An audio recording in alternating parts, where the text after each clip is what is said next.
Gerą dienelę visiems. Tai noriu pasidalinti tokią mintim ir įžvalgom. Atsikėliau ryte ir tokia mintis apie žmonių rūšiavimą, žmonėms klijuojamas etiketes. O jūs nesusimąstėte apie tai, kaip mes yra savo kalboj.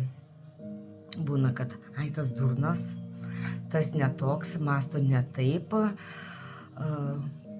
Iš karto mes rūšiuojam žmonės palei savo mąstymo, kaip pasakyti, įžvalgą, pagal savo mąstymą ir pradedam. Reiškia, jeigu kitas žmogus visiškai kitą turi nuomonę, tai jau viskas, jau jisai nedraugas, o vietoj to, kad pakomunikuoti su to žmogum ir išvesti tarp savo nuomonės ir jo nuomonės tą aukso viduriuką, tai kažkaip apie tai nesimasto, ne?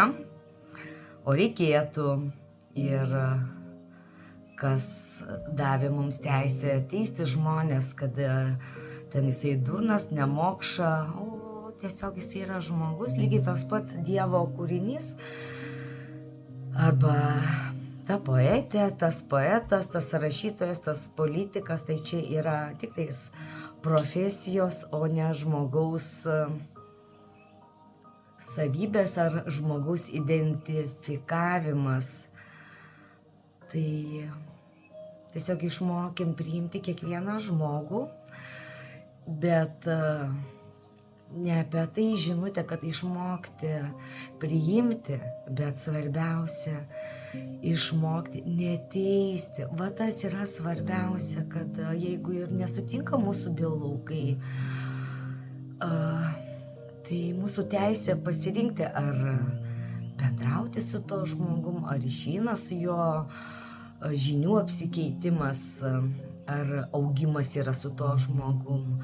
Nes dažniausiai, kai būna, kad vieni stovi vietoj, jam užtenka, kai sakant, atsikėliau, pavalgiau, pašikau, darbas, grįžau, telikas, sportai, ar dar kas nors, tokie eiliniai matricą sudėlioti darbeliai.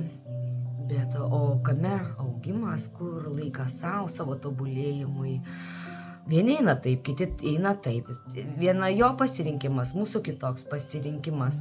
Bet esmė tokia, tie žmonės, kurie rūpinasi savim, jie augina savo potencialą, jo biolaukas platėja, jo biolaukas įgauna didesnį spalvų spektrą, nes įsijungia visos mūsų esančios 7 čakros, kuri kiekviena spinduliuoja savo spalvyte. Tai užtat ir sakoma, kad mes pradedam spinduliuoti visomis spalvomis.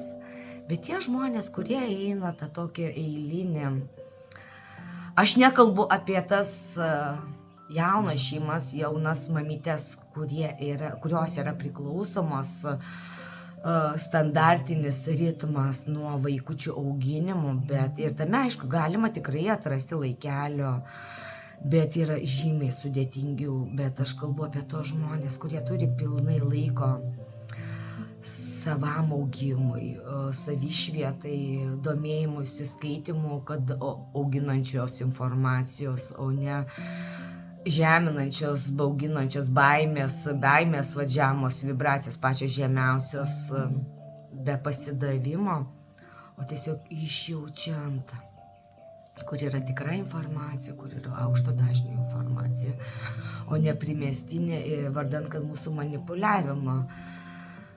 Tai grįžtant prie tos minties, irgi yra tam tikri, kaip sakoma, klanai, aš nesidomiu, man visiškai neįdomu, kurie nori ten mumis manipuliuoti ir dėlioti scenarijus, pradedant nuo tų visų, kaip sakant, kovidinių reikalų ir tų čipavimų ir skiepavimų ir bla bla bla bla bla, man visiškai neįdomu, aš kuriu savo mąstymą ir aš savo biolauką aš net neįleidžiu, šitą man aš draudžiu.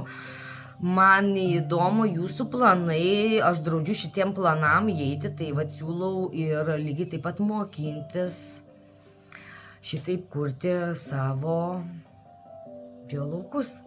Kai sako, jeigu ir kris akmuo, jisai atsimuš nuo jūsų biolauko ir nukris. Juokinga, nu ne juokinga, iš tikrųjų visa tai yra įmanoma. Kai mes juokiamės ir duobės pasislenka iš kelio, kai mes einam. Arba kitaip mes išmokstam matyti, ne tik tais nosytę užvertus eiti, kad karūnos nenukristų, bet ir išmokstam ir galvą pakelti, ne tik tais į apačią. Yra va tokie dalykai, kai sakant, visame kame matyti 360 laipsnių kampus, save kaip kūrėjas išjausti ir neteisti. Kiekvienas mes ateinam su savo evoliucijos žiniom, su savo evoliucijos siekiais, ką mes šitame įsikūnyme turi patirti, išmokti. Ir jeigu žmogus nesimokino, reiškia, ir jisai mato tik tais vien blogį, jisai net ir šitos žinutės perdodamas mano nematys, nes jam tiesiog neįdomu, ar tiesiog neiššoks ekrane, bet mes išmokstam neteisti. 100 kartą kartoju ir kartosiu. Pažvelkime į mišką iš aukštai. Ką mes matom? Mes matom medžius. Visus medžius. Lapuočius, spygliuočius, didelius, mažus ir kelmus. Nupuvusius. Mes matom visą visumą, bet mes matom mišką. Bet mes neteisiam, kodėl tu lapuotis, o nespygliuotis, vat kodėl tu dabar drebuliai išaugai, o ne pušis, o galėjai pušis, drebulę susijimk, būk dabar pušim. Tai nepradėsim, tai lygiai tas pats ir žmogaus evoliucijos kelyje yra. Vieni jaučia stipriau, kiti jaučia mažiau. Bet mes esam vienas, prieš kūrėją mes esam lygiai tokios pačios sielos, nei geresnės, nei prastesnės. Tai didesnio širdies spindėjimo, supratimo, suvokimo ir savęs auginimo. Nes mes, kai išmokstame augti ir kiti pradeda matyti mūsų šypsenas. Ir tada toksai natūraliai, tada jums nebūna, o tau, to prasme, viskas gerai, kai aplinkui viskas blogai. Taip, man viskas gerai, nes aš tokia kuriu pasaulį. Aš pati esu kūrėja. Ir tada tu neprimeti nuomonės daryk tai, būk nedrebulio, būk pušim. Bet jeigu tau reikia informacijos, aš tau duosiu, ištiesiu tau ranką, bet aš negrūsiu tau informacijos, jeigu tau nedais ir tau jos nereikia. Bet aš pilnai tikiu, kad tau jos reikia. Tai užtat ir perduodu šios dienos žinutę. Mylieji, būkim sąmoningi, ne veltui atėjom į šią žemelę. Taip, joje nelengva. Mokykla, universitetas, bet jisai nuostabus. Tai vat geros dienytės ir apkabinu jūsų Jolanta Uselienė.